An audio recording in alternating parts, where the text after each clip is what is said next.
Kom ons bid saam. Onse Vader wat in die hemel is, laat U naam geheilig word.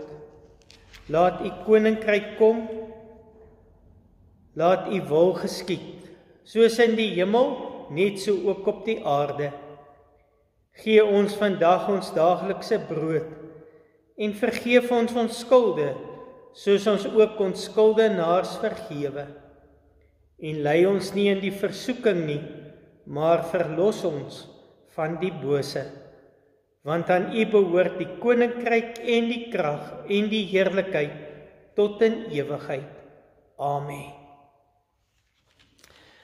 Ons lees vanaand saam uit Galasiërs 4. Ek gaan vir ons die eerste 7 verse lees. Maar ek sê, solank as die erfgename kind is, verskil hy niks van die diensknegt nie. Al is hy heer van alles, maar hy staan onder die voogte en bestuurders tot op die tyd tevore deur die Vader bepaal. So was ook tot ons kinders was in diensbaarheid onder die eerste beginsels van die wêreld.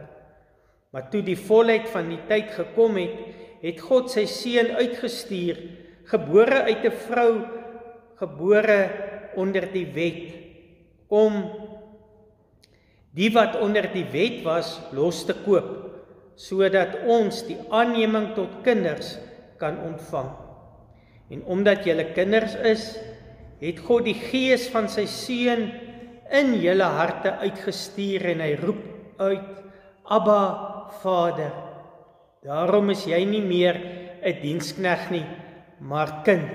En as jy kind is, dan ook erfgenaam van God deur Christus Jesus. Tot sover ons skriflesing. Ons tema vanaand, jy is nie meer 'n slaaf nie, maar kind van God. En net die eerste 2 verse gebruik Paulus se beeld van die antieke tyd. Nou, hy gebruik heel waarskynlik die beeld uit die Romeinse kultuur. Daar was daar nie 'n spesifieke tyd of 'n ouderdom wat 'n seun nie meer minderjarig beskou is nie. En die ryk families of die ryk mense het slawe aangestel as bestuurders en voogte van hulle kinders. Die voogte en die bestuurders moes hierdie kinders opvoed en dan was daar die tugmeesters wat hulle moes dissiplineer. Alhoewel hy die kind geweet het, hy gaan al die besittings van sy pa erf, was hy nog steeds 'n slaaf en moes hy opdragte gehoorsaam. Hy kon nie opdragte gee nie, hy moes gehoorsaam wees aan die opdragte. Nou net so was ons ook voor die koms van Jesus Christus in wettiese reëls besig om allerhande dinge te doen of allerhande dinge te moet doen om in die hemel te kom. Maar Christus se slagsyfer vir die wet is 100%. En nie een van ons kan dit nakom nie. Daarom is die doel van die wet vandag om ons te laat hardloop na Jesus Christus. Want as jy in Jesus Christus glo, is daar goeie nuus vir jou. Jesus het die wet 100% nagekom. En nie net dit nie, hy het al die ongehoorsaamheid, al die wetsongehoorsaamheid van al die wetsoortreders, van my en van jou, op hom geneem. En toe hy daar aan die kruis gehang het, was hy die grootste wetsoortreder van alle tye. Hy het die straf, my en jou straf, op hom geneem. En hy het die straf eindtyd gedra. Hy het die pad eindtyd geloop, ja tot die dood toe. Hy het die dood oorwin en hy het opgestaan uit die dood. Hy het ons losgekoop uit die wettiese reëls wat ons vir onsself gemaak het oor hoe ons in die hemel kan kom. Hy het ons losgekoop van die moeras van sonde waarin ons vasgevang is. Hy het jou nie net losgekoop nie. Hy het die aannemingspapiere saamgebring. Jy is nie meer 'n slaaf nie. God het jou aangeneem as sy kind. Jy is deel van God se familie. Ons is seuns en dogters van die Allerhoogste God. Aangenome kinders sukkel om deel te word van die aanneemfamilie. Daar moet 'n hele bindingsproses plaasvind waar aangenome kinders hierdie waardes en die normes van hierdie familie aanleer en begin uitleef. Hulle moet so deel word van hierdie familie dat dit is asof hulle nooit buite die familie gestaan het nie. En dit is 'n groot uitdaging. Maar die volle drie-eenheid van God, God die Vader, die Seun en die Heilige Gees, is betrokke by die proses om my en jou deel te maak van God se familie. God die Vader het jou uitgekies om deel van God se familie te wees. En hy stuur die Seun om jou los te koop van die slawebande. En die Seun koop jou los. En God stuur die Heilige Gees om jou in te bind in hierdie familie. Om jou te oortuig dat jy God se kind is. Jesus bring jou in 'n verhouding met die Vader en jy word deel van die familie en die Heilige Gees bind jou in hierdie familie in. Die Heilige Gees is hard aan die werk om jou deel van God se familie te maak. Hy werk binne in jou hart en daarom moet jy nie die ander boodskappe van Pinkster misloop nie. Want dit gaan oor die lewe deur die Gees.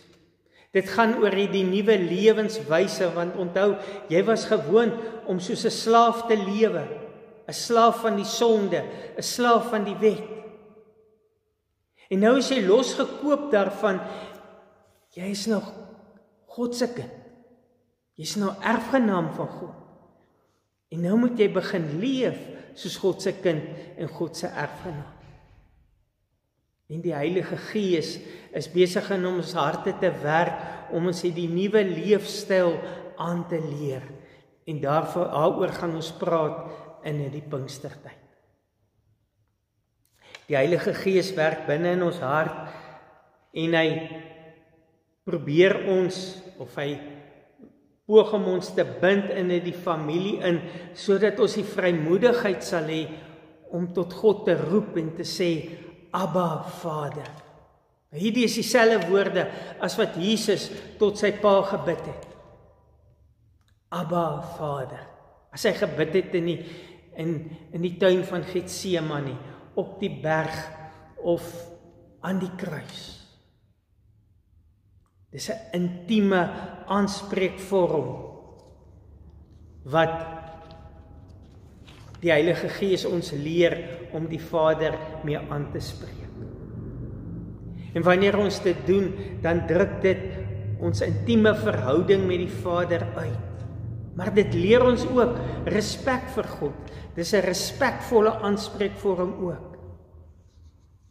Jy sien, die Heilige Gees wil hê dat ons in 'n verhouding met God die Vader, die Seun en die Heilige Gees sal leef.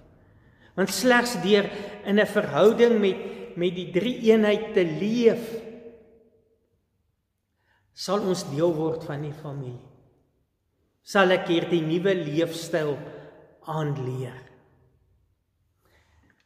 En gebed is die een manier waarop ek deel van hierdie familie kan word.